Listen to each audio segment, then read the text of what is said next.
Welcome to Not Milk Never Milk. Subscribe if you're lactose intolerant. You start by confirming your carrier and the plan that controls roaming. You need to verify coverage maps and supported frequency bands for your destination so your phone will connect. Once done, check whether your plan already includes roaming or if you must add a day pass or data pack. This step prevents surprises. Roaming can be per MB, per day, or capped, so make sure to compare costs before using data. Next, adjust your device to use roaming efficiently. You should enable data roaming only when you intend to use data. Meanwhile, turn off background app refresh and restrict background data to avoid unexpected use. Then, choose an appropriate network type like LTE to balance speed and battery life. Make sure your phone locks to the correct network bands.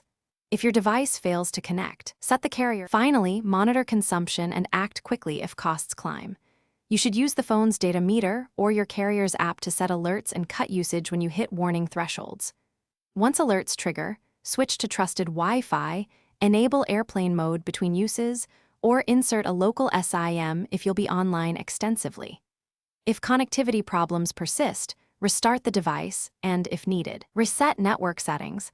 This fixes most roaming registration and APN issues.